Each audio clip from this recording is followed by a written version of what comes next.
You don't have to succeed at the expense of someone else almost all of the time. Welcome to The Defense Never Rests with Morgan and Akins, your monthly dose of uncommon sense about all things legal and some that are not. Hi, welcome to this episode of The Defense Never Rests. I am Megan Henry, and today I am joined by my partner, Scott Ribney, and also Manny Manulitis, who is the VP and Corporate Counsel at Coffin Financial Group. And we are here to tackle a more difficult conversation today. We are going to talk about, ethics in an unethical world and really just dig in to some issues that we're seeing and kind of offer our insight of what we think leads people to sometimes make unethical decisions and, how to spot it and how to prevent it. So I'll bring them in. Good afternoon, Manny. Thank you for joining Scott and I today on The Defense Never Rests. How are you today? Wonderful. Thanks for having me. It's an honor.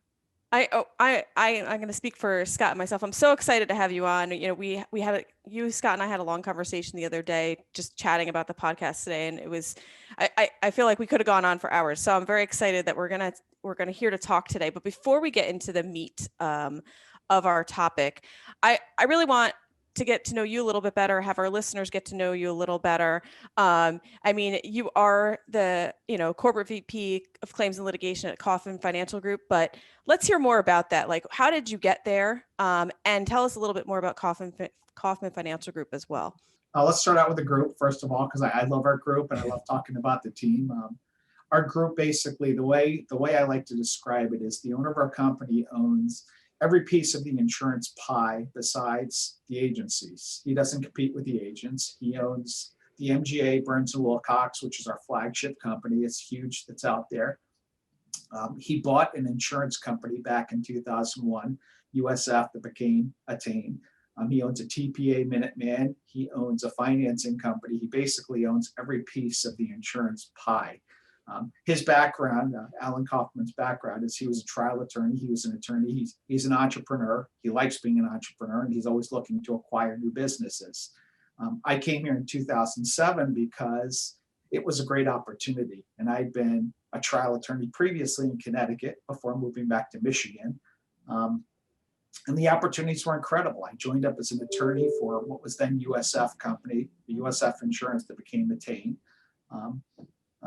Leadership opportunities came up. I got to be part of our Kaufman Accelerated Management Program, and I got to be claims director after our claims director left, and then was promoted to associate vice president. Now I oversee claims for Attain and Minuteman. It's been an incredible privilege and honor because we work closely with underwriting. We're joined at the hip with underwriting. Our underwriting teammates are great, and I love the outside counsel we work with. And it's nice being part of the surplus lines industry and learning what I've done. So it's been great. Well, and it's also like super interesting because you're in so many aspects of the insurance industry. It's almost like, other than with the absence of the brokerage, you're a one-stop shop. You can do it all. Yeah. That's what really makes it very exciting. There's opportunities, and even if there's something that the insurance company can't do, if there's something that Burns & Wilcox can do, there's something that BW Brokerage can do. We're venturing into marine cargo, and you get to learn about new lines of business. I mean, sometimes you talk about insurance and you see people's eyes glaze over. There's a lot of special events, and there's a lot of different entities we've insured. We've insured the Blue Man Group. We've insured the Insane Clown Posse in the past. We've insured a lot of different entities and a lot of different people who can't get coverage from the standard market. We insure the 5% that the rest of the market won't insure. So there's opportunities out there, and it's just exciting. It's different than being with a standard carrier, because in my past life, I was with Allstate, Travelers. They're great companies. But this is different. It's fun. It's exciting, and I love learning about business. So it's great. And I love that too, because and especially the point that you make about it being interesting, because I think there's a big misconception that insurance is boring. And I think it's like nothing further from the truth. Even when you mentioned like Blue Man Group, there's so many, everyone has to have insurance. So when you're involved in claims and insurance, there's so many interesting entities that you could be defending, or it could be your clients, or have a claim against. And I think people just kind of don't realize that, and how that can really kind of spice things up a little bit in this world. I'm glad to hear you say that. I think sometimes, what you and I say, I think we're in the minority, but I think once people actually delve down into the weeds. In fact, a judge made a comment in an oral argument that I listened to in California the other day, and she said, a lot of people think insurance is boring and coverage is boring, and these are intricate arguments, but I can see why people are so passionate about the words in the policies. And it was really nice to hear the judge say that, and then read her written opinion and see, okay, she really listened to what was said, what was going on, and got the arguments as a non-insurance person who became a judge. So it is exciting when that happens. It doesn't always happen, but when it does, it's exciting. It's rewarding. I remember this from when we first talked, and I'm compelled to bring it up because you said you lived in Connecticut, and I forgot that we both lived in the same town. And I think your kids went to the same elementary school that I went to, Doolittle School, Cheshire, Connecticut. Great ice cream shop there. Sweet Claude's is the best. Sweet Claude's is fantastic. I mean, I can't have someone from who's lived in Cheshire go on a podcast and me not acknowledge it. And it's funny, even my kids make fun of my elementary school because they're like, "Oh, Doolittle School, did you do Little there?" Doolittle. I forgot the name till you just brought it up, and one of my daughters went there, which is pretty sad, actually. I forgot the name, and then you mentioned Doolittle, and it came back to me. Mm-hmm.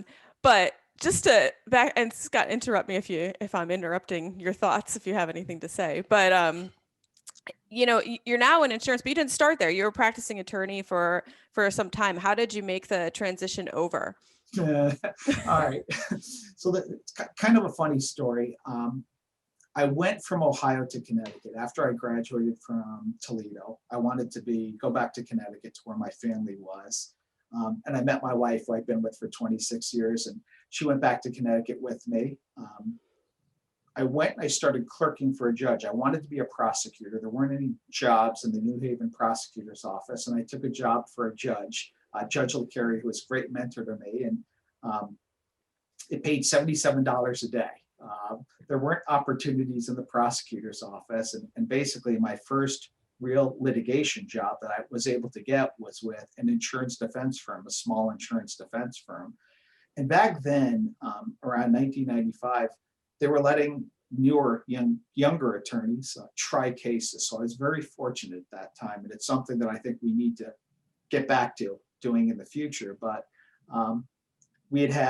it was a group of about 9 or 10 attorneys. 3 attorneys left the firm, and the pep talk I got before my first trial was the partner, who was a very good attorney, gave me the file, and he said, Manny, we have a shortage. He said, one day you're going to be a good attorney and a good trial attorney.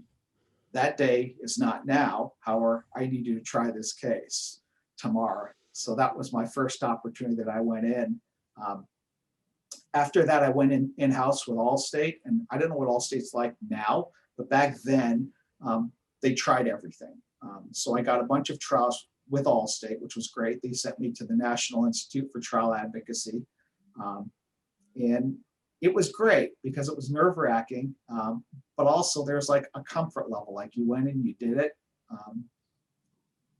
2001, fast forward, after I'd been a practicing attorney for about 7 or 8 years in Connecticut, my wife said, I'd like to move back to Michigan to be near my family.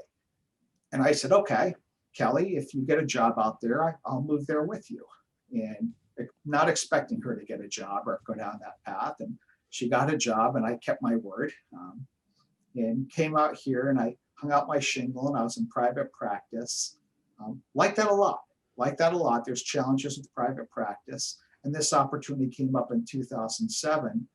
And I saw a whole different element of insurance, the insurance coverage aspect, that right now I couldn't be a trial attorney, and I would do horribly if I tried a case right now, because it's not my game anymore. It's not what I do, but I do enjoy reading the fine print of the policy and working with underwriting and finding out, okay, how do we get this product out there that's marketable, and then protecting the company and really going before a judge. A lot of judges who don't have that insurance background, some of them do. Most judges really want to do the right thing and saying, okay, what do these words mean? And how can we update our policies, and how can we take care of our insureds and seeing the big picture? So that's how I got back to Michigan. I love Michigan. It's a great state. I wouldn't want to be any place else. I consider it my home now. The only thing I miss from Connecticut is I do miss the pizza from New Haven, Connecticut. But I'm happy to be here. The Great Lakes are great, and Northern Michigan is fantastic. Look, I'm in New Jersey and I desperately miss New Haven pizza. So I can only imagine how you feel in Michigan. But there is Goldbelly now. You can always have it delivered. So we're here to chat about a kind of a different topic than we've approached in the past. And with the three of us had kind of talked about it at length, but we're here kind of talk about ethics in an unethical world, and kind of what we're seeing happening, and offer suggestions or just discuss what's going on and see how we can kind of change it. And I think we have each different perspectives from our various careers of what we've seen happening, and ideas of like where we can go in the future. So I'm just going to open it up to this, and then we can move on from there. But we're all attorneys, and we go to school and we learn to do our jobs in an ethical manner. But then what happens when we see things kind of go off the rails, either with attorneys or with adjusters, when they're trying to do practice put forth their best practices, and sometimes that just takes a dive or takes a left turn. Manny, what has been your experience with that on a general level? It's a challenge. It's a challenge for me. I think it's a challenge for everybody. I think there's a certain amount of stress that people feel in life because people want to perform, and we've all got obligations. If I were to just focus on the attorney part, I think being a good attorney is hard work if you do it the right way. It's very, very hard work. If you're going to be in claims or working as a claims attorney or in the field as a claims adjuster, doing that job is hard if you do it the right way. And when you're thrown off the rails, like you said, Megan, when someone is acting unethically, it would be very easy for me to say, you always keep best practices, and that's the goal. But sometimes if someone is being abusive, whether it's an opposing counsel or someone who's dealing with a member of our team, you have to figure out a way. I mean, that's where the senior partner in the law firm or the leader at the insurance group has to step in and say, okay, these are our general rules. You've dropped a bunch of F-bombs. You've been abusive. You've acted this way.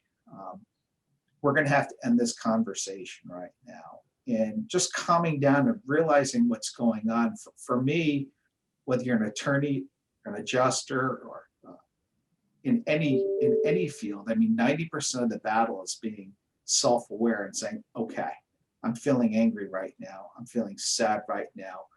We're all pretty rattled by what's going on in the world right now. We're all pretty rattled by what we're seeing and by recent events that have happened.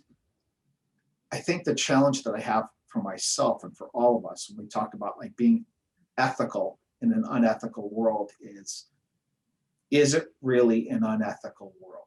And what I would say is, for a gray area, I'd say we're partially ethical. It's not fully ethical.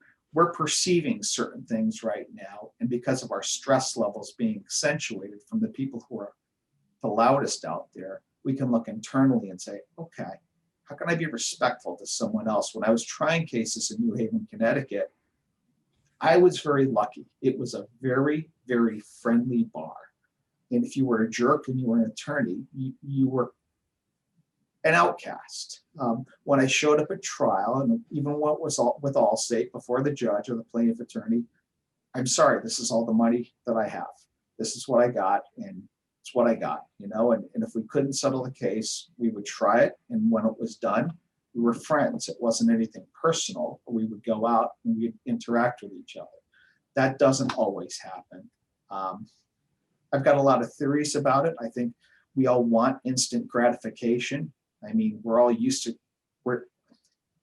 I think the technology impacts us to think that, okay, we can get something quickly. And sometimes you have to wait. Like I know I've got to work on my patience. Um, I think ethics are a challenge. I think ethics are a challenge for people who want to be ethical when they're confronted with the situations you bring up. So I guess that's how I'd answer your question.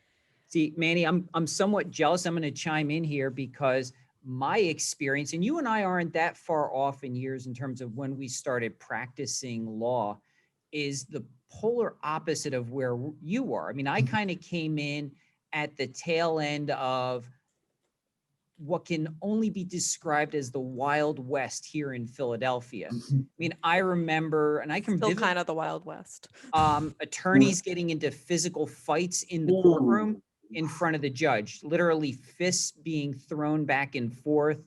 I remember an instance where a plaintiff's attorney knocked out his client in a deposition because he didn't like what the guy was saying, and things that to so many people would be shocking the conscience. And I know when Megan and I were talking about potential topics and, you know, we came up with this one here, I think it almost comes full circle. Like when you step back and so much of what we're seeing in the world now, to a lot of people shocks the conscience, but then we could probably go back at different points and say, okay, you know, what went on in, let's say, the 1980s, you know, on some of the financial levels, people would draw the same comparisons to, and you can go on and on.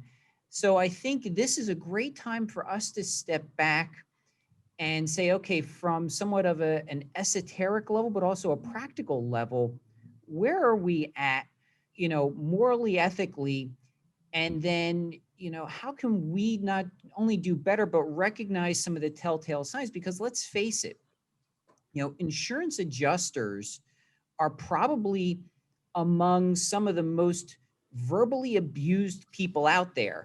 And we can just go back probably 6 months to a case out in California that made the press everywhere because of how a specific plaintiff's counsel was treating the insurance company representative. And it made headlines all over the news media. He faced, you know, obviously some adverse ramifications because of that. But, you know, there's also issues internally with us that, you know, we can't, I think, ignore. And it's goes so much more and deeper than just the obvious ones, you know, the abusive attorney or supervisor. But then you can get into, you know, other types of activities as well, that, you know, conflicts of interest, and where does that fit within our moral or ethical spectrum here? I think you're bringing up some really good points, Scott, and conflicts are out there, and you know, there's so many different issues that you're focusing on that it is a challenge. And I think you know, interestingly for Philadelphia that you're bringing up, Philadelphia is has a little bit of a reputation for that. I know that you know, at the football games they've got a judge on site, and you know, I'm sure you've seen some things there that have been challenging for you to see, and that impacts others who see it as well, because it incites people. You know, when we think about what happened at the Cubs game with the poor fan, you know, the people are still talking about how we get caught up. I think we all need to look inward, and I think we all need to be aware of the emotions that are going on amongst ourselves. And all that we can do is look inward and look internally, number one. And number two, something that I think we've got to look at that's part of ethics is we've got to look at forgiveness, because you've got people who are ethical who have a bad day. Everybody has a bad day. And then you've got people who take it too far, that have gone too far, and they don't have a friend and they can't calm down, and they're in that circumstance. And the question is it a repetitive behavior? And how do we best deal with it? And it's a challenge. It's definitely a challenge. And I can sense that people are on edge. More people are on edge right now. And it is a challenge for insurance adjusters, because people want what they want and they want it now. And it's not just relegated to attorneys or adjusters or any profession. They're used to we can get something very quickly with technology right now. We can get something very quickly. So we're becoming hardwired as human beings to have this reaction. And I think we need to talk about that more and think about the impact that technology has had on us.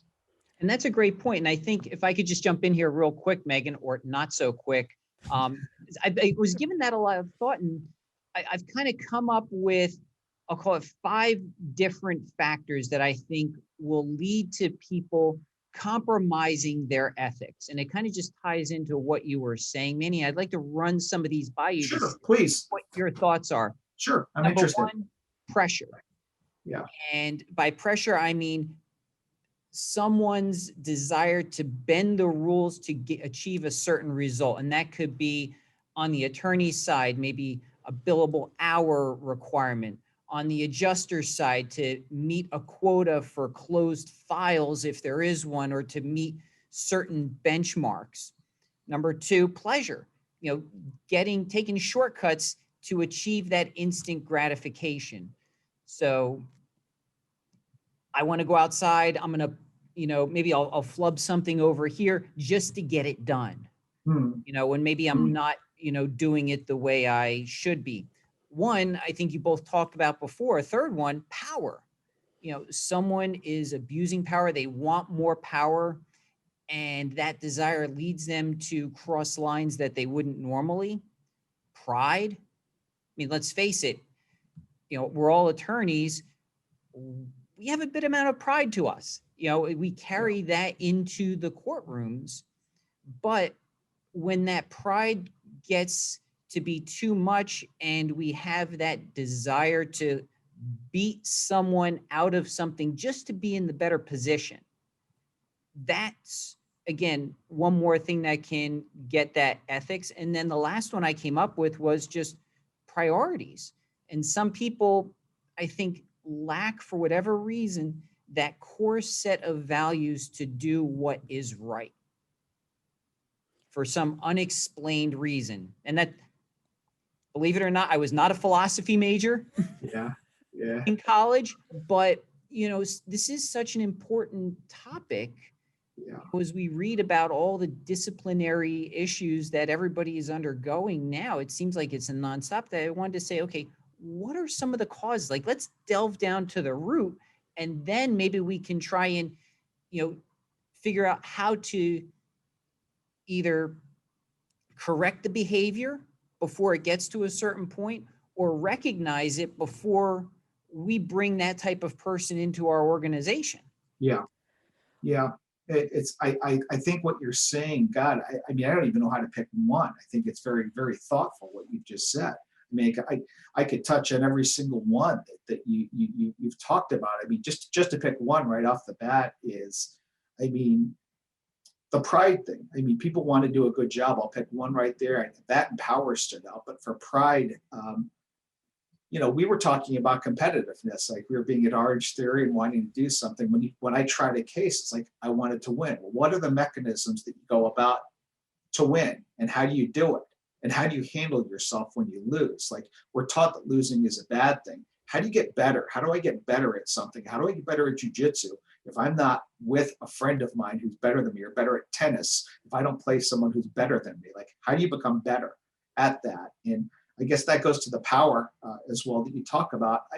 I used to have a negative view of power. I mean, there was a thought that power corrupts people. And a friend of mine once said, he recalibrated me. He said, Manny, power doesn't corrupt, it reveals. It's like, what are you going to do with your power?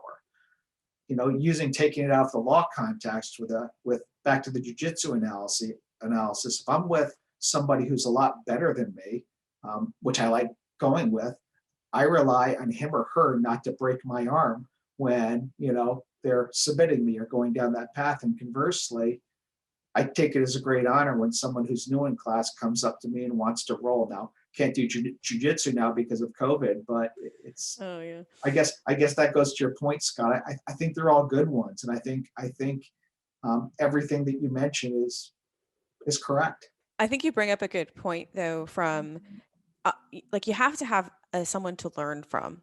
Like just like when you got thrown into your first trial, and your boss is like, "Look, you're not going to win this one."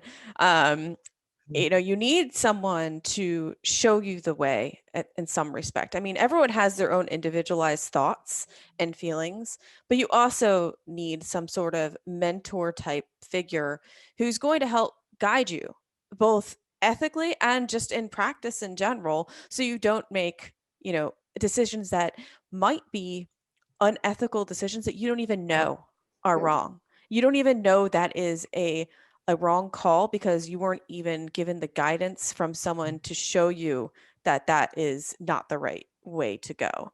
And so I think part of it speaks to people need guidance. They need someone to mentor them, to look up to ask questions with, and to tell them that they are wrong. Yeah, mentors, I'm sorry, but mentors are so important, Megan.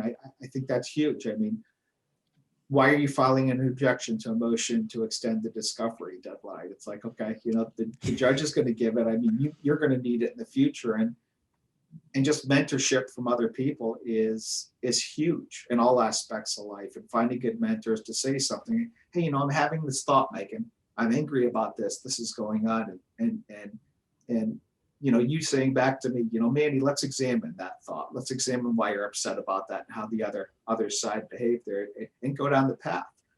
It may be right, it may be wrong, or it may be some shade of gray, and there may be a fair compromise, but you don't have to succeed at the expense of someone else almost all of the time. Almost Right. all of the time, it's so rare that you have to go down that path, especially in business. You just don't have to do that. So that's one of the exciting recalibrations, and one of the things that I love about my job here. But mentorship, coming full circle to what you said, it's huge. Right. And even like I just remember being a younger attorney and getting so angry about something. I don't know what it is at this point. It was probably very trivial, but at the time, being so angry, and then you're pounding out this email, like this angry response email, and then some partner came into my office and he's like, well, "What's wrong with you?" And I would just spout out everything I'm angry about, and they're like, "Okay, hold your jets, and let me talk it out with them and show me that no." Having this reaction, understand, yes, you might be frustrated or angry, but this reaction to opposing counsel is going to get you nowhere. Yeah. Just like yelling at an adjuster on a phone, or taking this aggression out on someone isn't going to get you anywhere. But also having someone to help guide you through the process and explain, show you, like, I know how you feel. I felt that way too. But this outlet is not a productive outlet. So let's find a way to be productive. Vent to your coworker, vent to, your mentor, vent to yourself in the mirror, whatever it may be, but find a way to release this energy that's not going to impact things negatively. Yeah. Well, that's a constructive way to deal with it. I think what's dangerous, and I think what happens, coming full circle to the ethics, is when you don't know that you're angry. So if right off the bat, okay, I'm sad. I'm very sad about this, and it's a real emotion, or I'm angry about this. I mean, that's 90% of the battle right there. It really is. It doesn't mean that you can resolve it 100% of the times, but just recognizing, and I think a lot of people who are feeling stress don't realize that's going on. And the people who are continuously, going down the triggers of getting into a fight in the courtroom, Scott, or going down that path, the people who are the repeat offenders, those are the people who we have to really worry about. Those are the people who we have to protect. We've got to protect against people like that. But if you're angry and you're remorseful for your actions, you're truly remorseful for your actions, then you can rehabilitate, you can go down that path. But then there's also the side problem too. And I think it's part of the discussion of, you deal with people like that, and then the easiest door out is to give them what they want.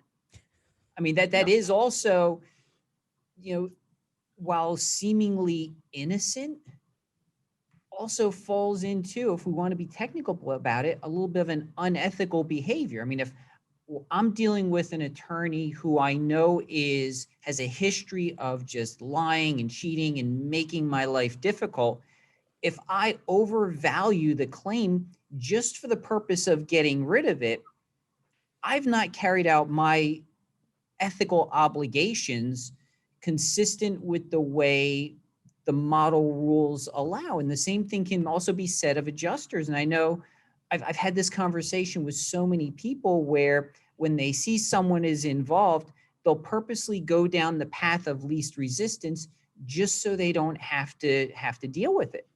Mhm. So Yeah, you how do bring we- that's a tough one because I'm very anti-confrontational, and it's something that I don't like at all. And it's one of the reasons that I actually did jujitsu, to relieve the anxiety and to force myself into that situation. Because there is something rewarding when you're in a dark place and someone's on top of you and you can't get them off of you. It's rewarding. You're like, okay, I've got to relax. I've got to figure out how to get out of this situation.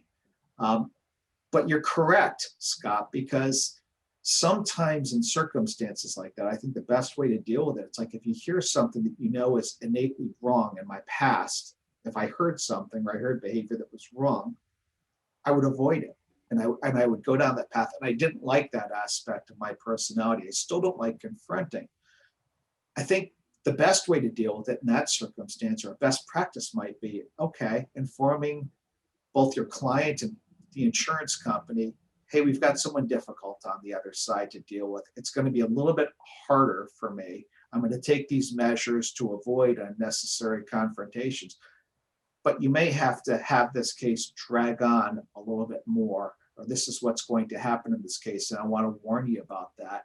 And then, I guess, taking care of yourself, because you can take care of your client. If you're in a good place, Scott, and you're calm during that deposition when that's going on, and you're taking care of yourself, you're effectively making yourself stronger, and you're taking care of the client by making yourself stronger and saying, okay, can I make it through this deposition with, instead of not getting angry, okay, I'm going to feel the anger and I'm just going to calmly, object to the record and put what's going on, and we'll go before the judge and we'll react that way.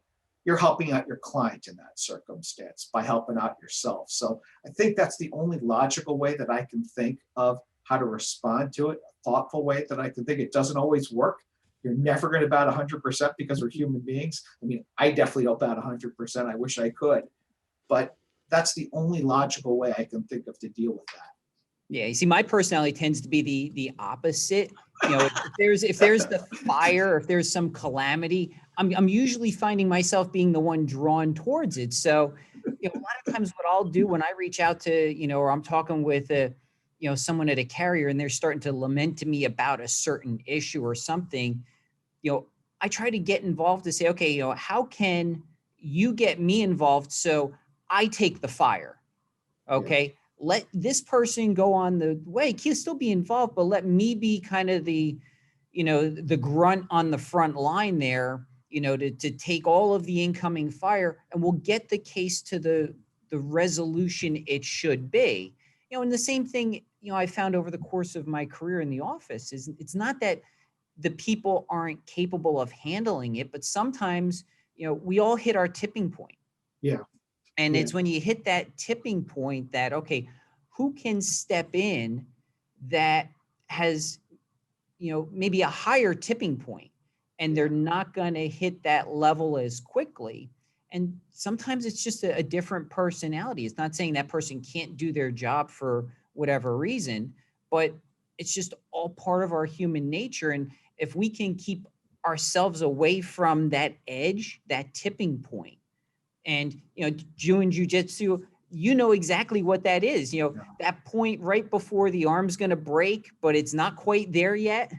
It's like, okay, exactly. When should you tap out? Yeah.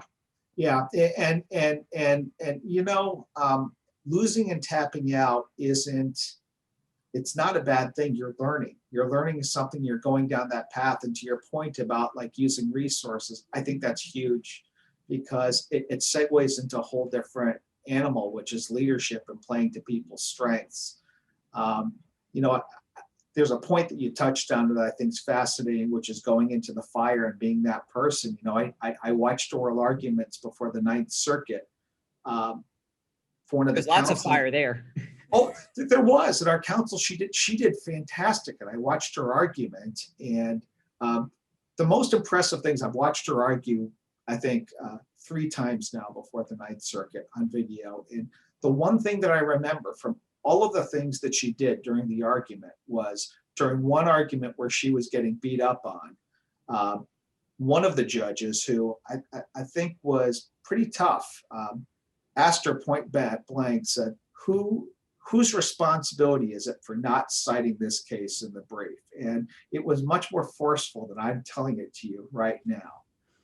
And her response was very calm and said, well, Your Honor, that would be my responsibility for not putting it in the brief. It was, an 80 or 90, and I just thought to myself, for stepping into the fire, she calmly, now she had her way of doing it.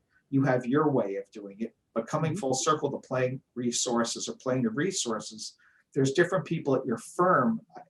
I don't expect everybody in a firm to be a trial attorney, but I do expect there to be 2 people in case one goes down who can go down to the mat if we have to and go down that path and figure out what we need to do, because cases so rarely get tried right now. But it's important to have the other resources and recognize who's feeling stressed, what's going on, how do I protect my teammates, my partners, the other attorneys at the firm. So I think it's fantastic that you do that. And I wish others at law firms thought that way.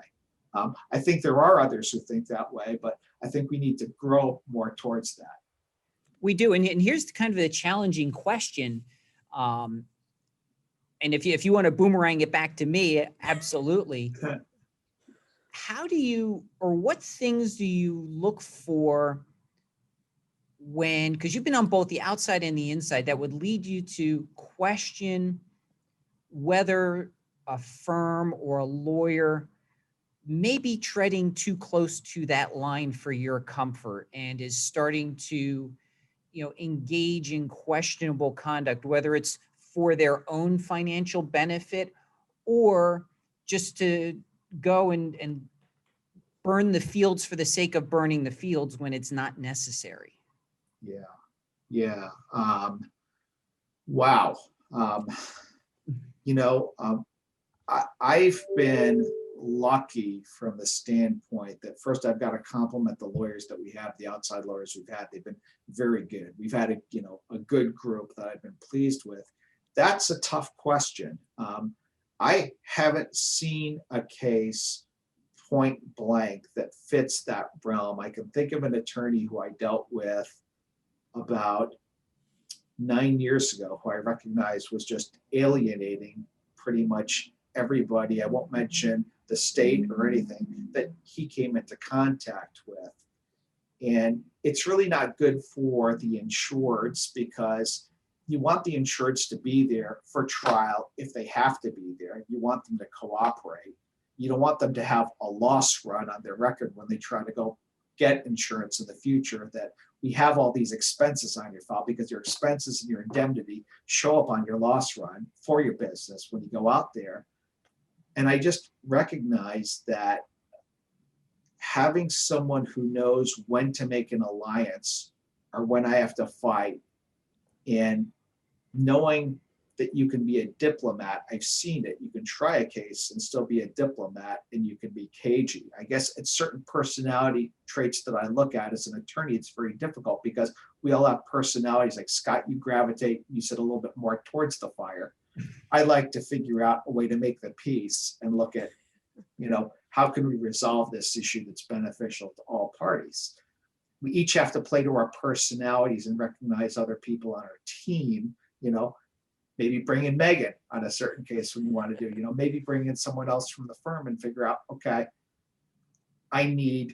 this person has a relationship with opposing counsel and the mediator. They've got opposing counsel's respect and the mediator's respect. She's going to be who gets the best result in this case. So I didn't really answer your question per se about like looking down that path. What I would say is, to answer your question more directly, is when an attorney is going down that path, and I recognize it, it's not good for our insureds and it's not good for the company, and I've got to make a change. And that's the difficult part that I've got to deal with and do in that circumstance. What about, let me throw some other examples out there. Sure. And these are ones I've heard other people talk of in the past, as kind of a flag for different people. One of them are the attorneys or the firms who you can almost count on working the files all the way to the hilt, and then you get the 11th hour, this has to settle. Yeah. It has to settle, and it's every single time is one where, I've heard carriers say, that's a little bit of a flag for us, or the firms that just seem to be burning through younger associates. Yeah. With like the same partner. They bring them in with much fanfare, and then a year later they're out the door. Not saying it's necessarily unethical, but if we're just talking flags itself within our profession, what are some of the things that we can see there? A third thing I've heard is when carriers are always cutting like the same percentages off of a bill, or you seem to have repetitive things over and over again. I mean, I knew, of a firm out my way where they had a consistent issue, and again, I'm not naming names, with legal research not being requested or approved.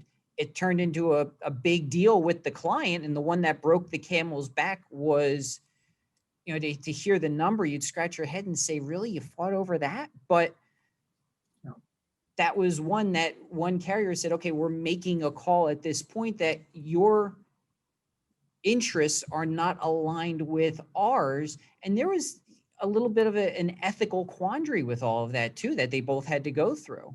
Yeah. I think we all need to look inward. And when I say we all need to look inward, it's both the carriers and counsel and looking at it as a team, because the way I like to look at it, first started globally from a human perspective. You need to eat, we need to eat. Work hard at your job. You need to do well, and take care of yourself and the people in the firm. The company needs to succeed. And most importantly, our insureds and our business partners need to succeed as well. I think I'll address both issues. I'll hit the insurance carrier issue head on, and then I'll address the attorney issue as well, because I think I've got to look inward at first and go down that path. Any company that just flat outright cuts a bill, it's not appropriate. It's just flat outright cuts a percentage. I mean, it's just not appropriate. It's simply not appropriate. I mean, you ought to bill for the work that you're done, and that there's litigation guidelines that are out there. You ought to be fair. You ought to do right by your client, and the insurance carrier ought to look at what's reasonable. What are other attorneys now to compare you to other attorneys and look at what you're doing? That's reasonable to look at it. To just flat outright cut a bill. We've got long-term relationships with our counsel who I trust, who I like a lot. I think on the flip side, what I see, you mentioned firms and associates getting burned out. I have noticed red flags if I see more than a partner and associate on the file, more than two attorneys on the file, and the bigger firms, what are you doing? What's going on? And that goes back to what Megan said about the mentoring. I think there was a time when I was practicing back where you can do well and the firms can do well. And they'll say, okay, when I was out back in my early days of practice at the firm, there's an 1,800 hour expectation for an associate or something along those lines, which is reasonable, because to bill out 35 to 40 hours a week, you really have to work 50 if you really think about it to go down that path. Like I said, being an attorney, being a good attorney is hard work if you do it the right way. And there is a way for everybody to succeed and for everybody to do well. I think that certain carriers and certain have alienated their counsel that they use. I look at attorneys as teammates. When I talk about the people we've had for a long time, and I talk about the successes we've had for our clients. Now, we're a smaller business. We're out there. We don't succeed unless our attorneys do a good job for us and our outside business partners. That's how much faith I have to have in the attorneys that we retain that are out there. If we treat our attorneys unfairly, we're not going to get the best results. So there's fairness to both sides. There's having litigation guidelines. But I think we all need to look inward. And I'd say insurance carriers need to look inward, and the insurance industry needs to look inward. And I think lawyers, and I'm also a lawyer, we as lawyers need to look inward and look at, are we being reasonable with the associates with the billable hour requirements? Are we stressing them out? If I see 4 or 5 attorneys on a file on a slip and fall case, or someone gouging and going down that path, it's obvious. That's wrong. I've got to call them out on that. I've got to go down that path. I don't see that frequently, thankfully, with the counsel that we have, because we've got counsel we trust who've done a good job for us. So, Well, I think when we're talking about, having to look inward, I think that's assuming too that you have the mindset to do that. And I think there is a like and we're all laughing, but I mean, I think the problem is there are maybe companies or departments or firms out there that may not have that, their self-reflection at the management level, that some of these things that we're talking about go unchecked, unnoticed, or a blind eye turned to, because it protects everyone's bottom line. I mean, if you think about it, there could be firms that turn a blind eye to the multiple associates overbilling on a file because it may help the people at the higher up. There might be companies that turn a blind eye to flat out cutting the bill because then it helps their bottom line. So again, I think you have to have, management who are being self-reflective and have the ability to spot these things and look inward to themselves, saying, are we run properly? Are we doing this in a correct, appropriate way? I'm glad to hear you say that, and I was smiling initially because my youngest daughter told me once, Dad, you believe in self-improvement. You think other people believe in self-improvement. Not everybody believes that, and going down that path, but a lot of people do.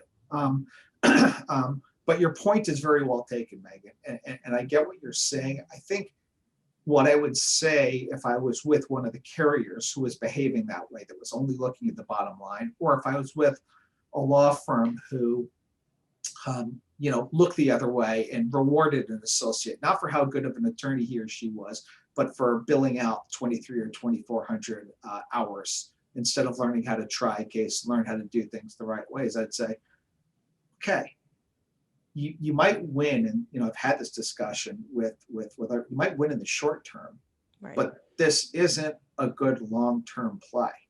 It's not a good long-term play, and I'm naive enough to believe that most people, in spite of what my youngest daughter said, want to do the right thing. And if you talk to someone that way and go down that path, it'll work out. And if it doesn't work out and you don't have a meeting of the minds, you go in a different direction. And not everybody is a fit. But your point is well taken, that we cannot change everybody, and we can only change ourselves and our group around us, the people who do want to become better. I think that's going to grow, and I think that's going to lead to good relationships. And I've seen it happen with some of our counsel that we have, that I've told you about personally, about our counsel that's gone before the Ninth Circuit, or other counsel that we've trusted to try cases for us. We're very conservative on trying cases. It happens, and it can happen, and it's out there, and we can find each other and we can work together. That goes along with that, and you touched on it too, is so much of this is also on the person. I mean, some of the best people I know as attorneys came to the realization very early in their careers that they weren't meant to be trial attorneys. Yeah. And there were other paths that they went to that were very good for them personally, as opposed to being in that position that they knew wasn't right for them. Or, the insurance adjuster who, is in that position because, well, it was the only thing available.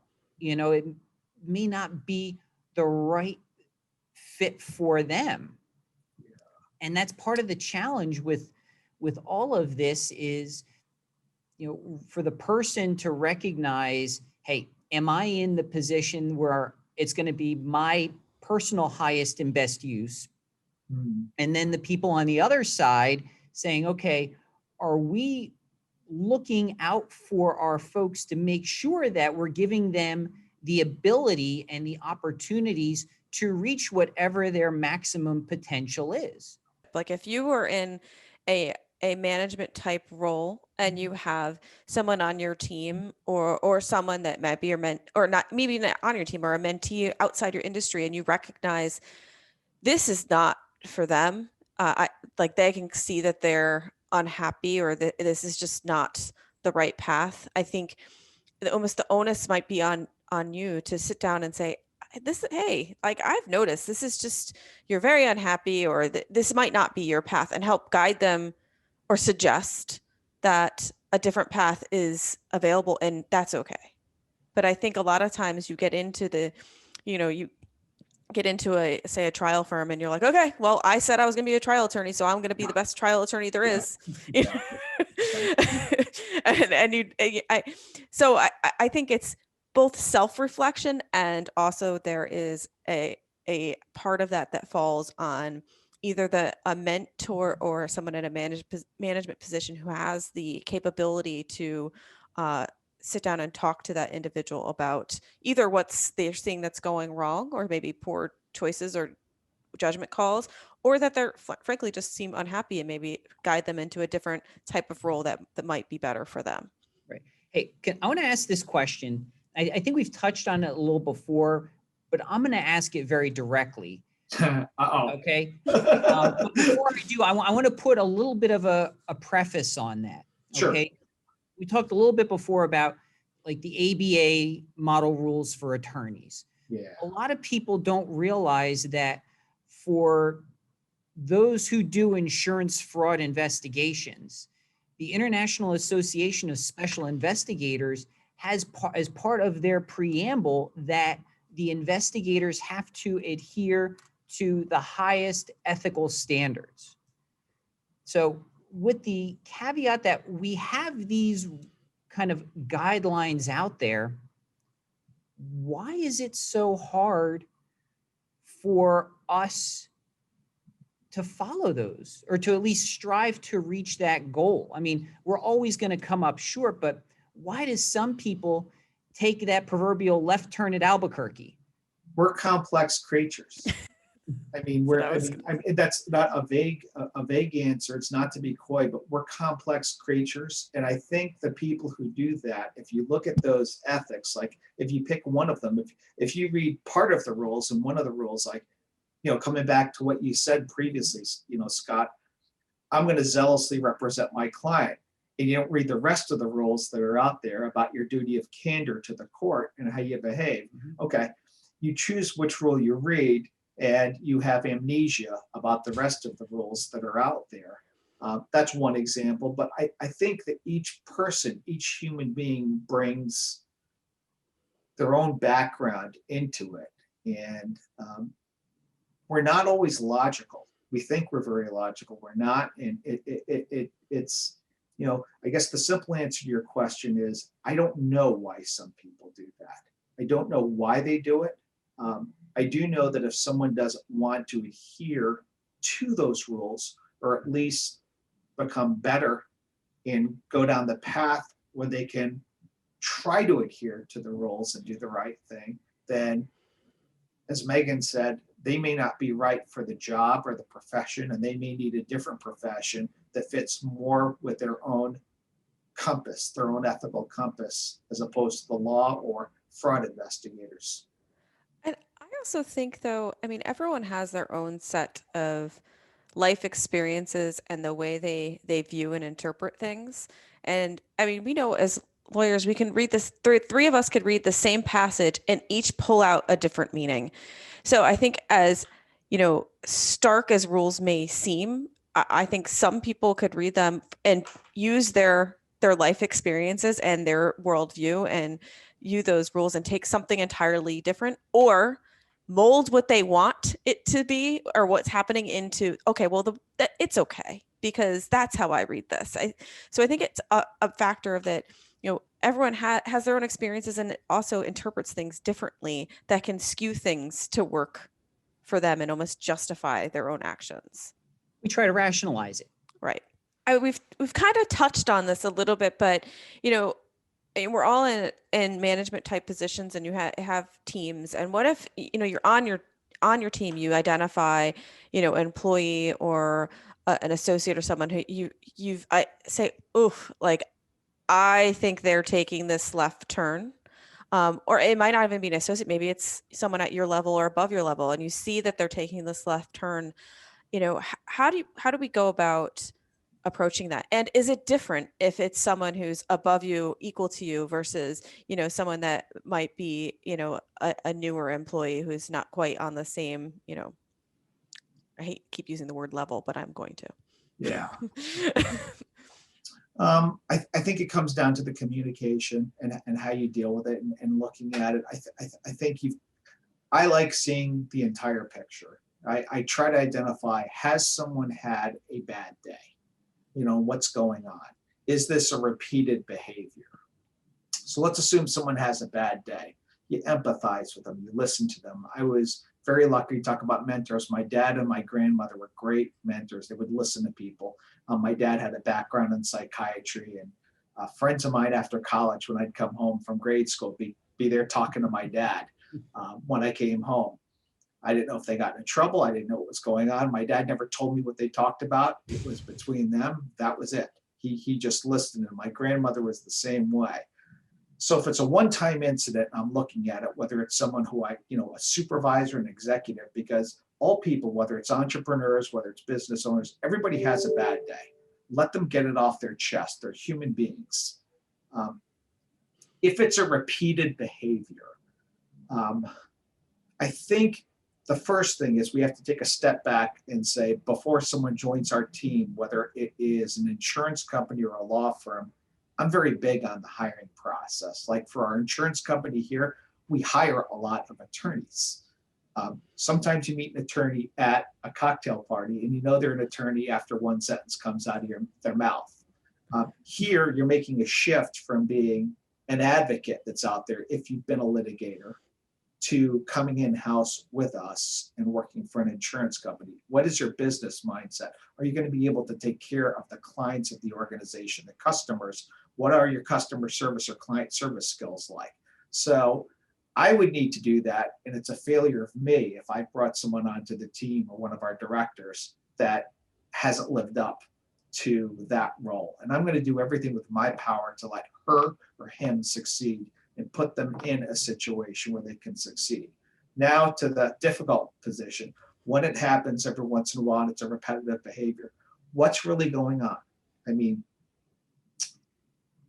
talking to the person, finding the role for them that they can serve and help us succeed and profit and serve our clients. If that's an opportunity or viable opportunity, I go down that path. If it's not, and it's not meant for them, that's a difficult situation. You've got to look at it when someone has taken that wrong path and either address the behavior head on and say, you can start out by saying, do you enjoy being angry like this all the time? Very, very, very serious question. Do you realize the impact that you're having on others? You understand that we're in business together. I mean, asking questions and going down that path. And if it's very bad behavior that is going on, I have to protect the other people on the team. And I've got an ethical obligation to do the right thing if I can't rehabilitate. So that's all that I can do, Megan. And I think the core theme is communication. Yeah. And also just not jumping to conclusions too. Recognizing that everyone has a bad day. But if there is a pattern, then it's communication. And I think that's all part of being part of a team too. And, taking care of your team to the extent that you can. And then at some point it might be like, okay, well, maybe I can't take care of you anymore. Unfortunately. Yeah. But yeah, thank you so much for coming on. I think this was such an interesting conversation and not an easy one.